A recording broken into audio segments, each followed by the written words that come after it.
그래서 사람과 사람 사이나 이럴 때는 항상 서로 생각의 파장이 맞아야 된다는 것입니다. 그렇잖아요? 사람 비슷한 사람끼리 살아야지만 알콩달콩 잘 살 수 있고, 또 성향이 비슷한 사람끼리 친구가 돼야지만 사이가 좋게 지낼 수 있고 그렇잖아요. 그래서 파장이 맞아야 된다는 건 굉장히 중요한 것 같습니다. 뭐 좀 부끄러운 얘기지만 제가 장학사가 되기 위해서 방 안에서 공부를 했어요. 방이 3칸밖에 없는데 애는 셋이니까 방마다 하나씩, 아들은 하나고 딸은 둘이니까 두 딸은 한 방을 쓰고 아들은 하나 쓰니까 저하고 부인은 이제 안방에서 좀 널찍한 방에 거기서 공부를 하게 됐어요. 근데 공부하다가 아내가 들어오기만 하면 공부가 안 되는 거예요. 집중이 안 돼. 이거 희한하더라고요. 이해가 안 될 정도로 안 되더라고요. 왜냐면 아내는 뭐 공부하는 사람이 아니고 살림하는 사람 왔다 갔다 하고 그냥 생각 파장이 잔잔한 파장은 아니잖아요. 그때 제가 절실히 느꼈어요. 도저히 공부가 안 돼가지고 방은 더 없지. 공부방을 마련할 수가 없어서 어떤 조치를 취했냐면 병풍을 치고 그리고 천으로 거길 가렸어요. 그래서 아내가 들어오면 이제 그쪽 반만 들어와서 사용할 수 있게 하고 저는 이쪽에 반을 갈려가지고 그쪽에서 공부를 했어요. 그랬더니 아내가 아무리 들어와도 아무 상관이 없더라고. 그래서 생각 파장이라는 건 굉장히 중요하구나 하는 거를 정말 절실하게 느낀 적이 있었어요. 그렇게. 근데 오늘 제가 말씀드릴 얘기는 그 인도에는 가장 유명한 신이 있는데 그 신 이름이 바로 파괴의 신이라는 시바 신이에요. 삼지창으로 표시되는 그 시바 신이라는 사람이에요. 원래 사람으로 깨달은 사람을 말하는 거죠. 파괴의 신이라 파괴를 뭘 파괴하느냐? 업장, 번뇌를 파괴하는 그런 신이다 이런 뜻입니다. 그래서 이 분이 열심히 명상해가지고 깨달음을 얻었어요. 큰 명상에 깊이 들어가서 너무나 큰 환희심에 빠져 있었어요. 이런 모습을 천상의 존재들이 이렇게 지켜보니까 저렇게 우수한 깨달은 혈통에 인간의 후손을 남기는 것이 좋지 않겠는가 하면서 여럿이서 회의를 했다고 합니다. 그래서 회의 결과 이렇게 훌륭한 시바의 짝을 이루게 해서 후손을 남기는 게 좋겠다는 결론을 수기한 결과 이제 결론을 얻었어요. 그래서 천국에서도 이 천상의 세계에서도 가장 아름답기로 유명했던 파바티 선녀라는 선녀를 인간 세계에 내려보내서 두 사람이 결혼하도록 하기 위해서 시바가 명상하는 곳으로 내려보냈어요.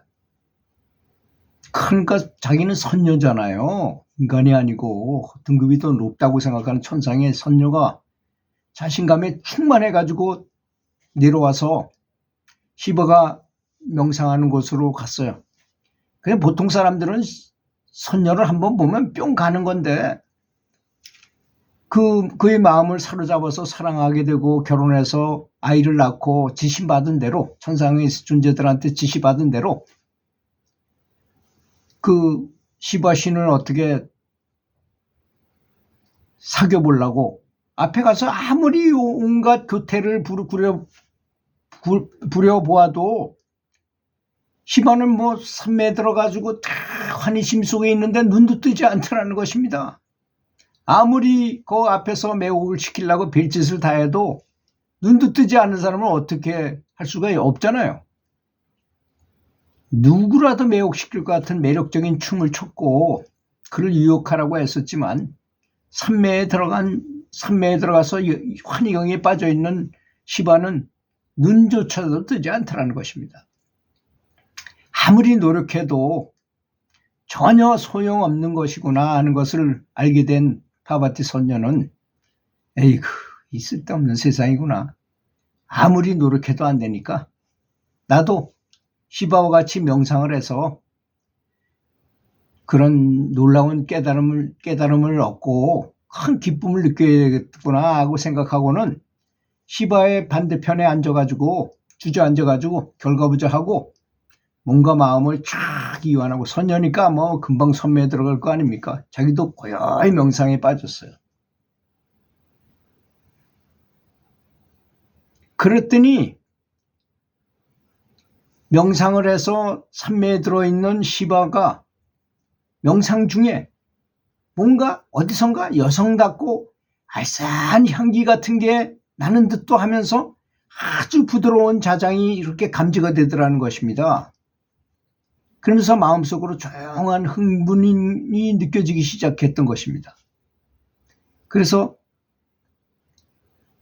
산매에 빠져나와서 조용히 산매에 완전히 빠져나오기가 어렴풋하게 실눈을 뜨고 이렇게 앞을 보니까 우와, 눈앞에 너무나 자태가 아름답고 아주 훌륭한 자장을 지닌 여인이 있는 것을 보고, 그렇잖아요. 선녀가 선정에 들어가지고 쫙 이런 산매의 경지에 있으니 그 자장이 얼마나 아름다웠겠습니까. 자기도 깨달음을 얻은 사람으로서 자장이 참 차분한 데다가 그게 초록은 동색이고 같은 파장을 갖고 유유상종이라고 그 파바티 선녀를 보고 한눈에 홀딱 반하게 된 것입니다. 그러니 이게 생각 파장이 딱 맞은 거예요. 그렇잖아요. 만약에 파바티 선녀는 계속 춤을 추고 남자를 꼬이려는 그런 것만, 교태로운 행동만 했다면 시바신을 결코 자극하지 못했을 것입니다. 근데 저 사람이 산매에 빠져 있으니까 나도 더러놈의 세상, 이 천상에서도 내려왔는데 저 인간 저 시바를 하나를 못 꼬시다니 하면서 그럼 나도 명상이나 해야 되겠구나 해서 명상했더니 파장이 같아진 거예요. 뇌파가 비슷해졌어요.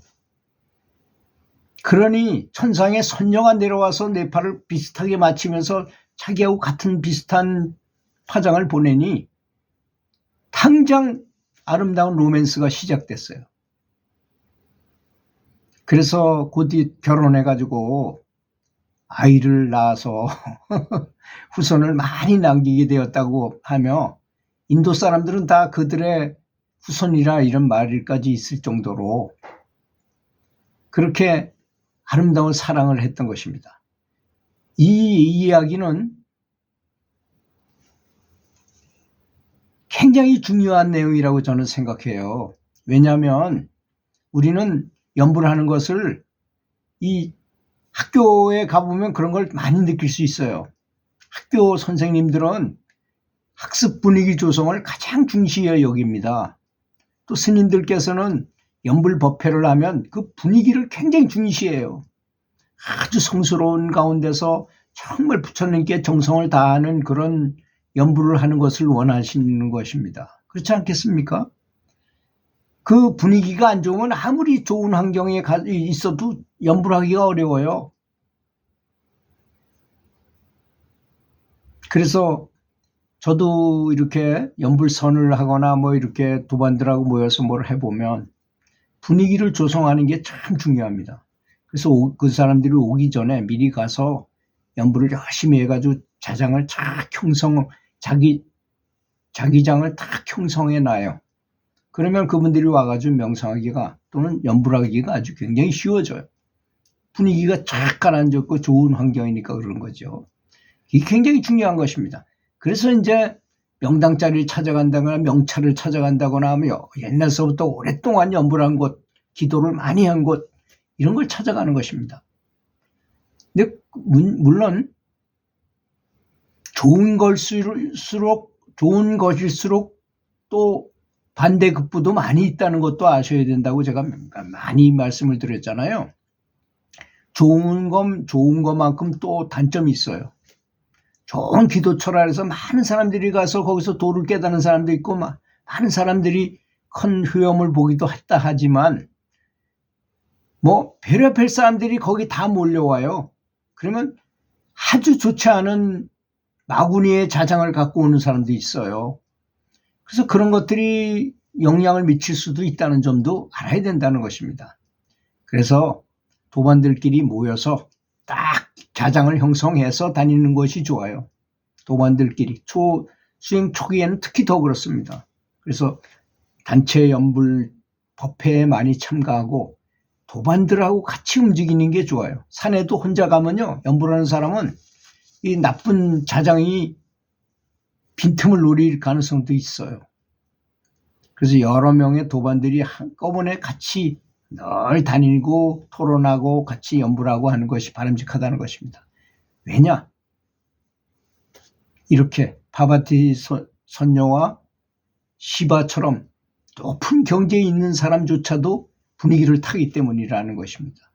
그래서 절의 법당의 분위기라든지 가정의 분위기라든지 도반들과의 분위기를 잘 조성하는 것은 너무나 중요한 일이라고 생각합니다. 들어주셔서 감사합니다.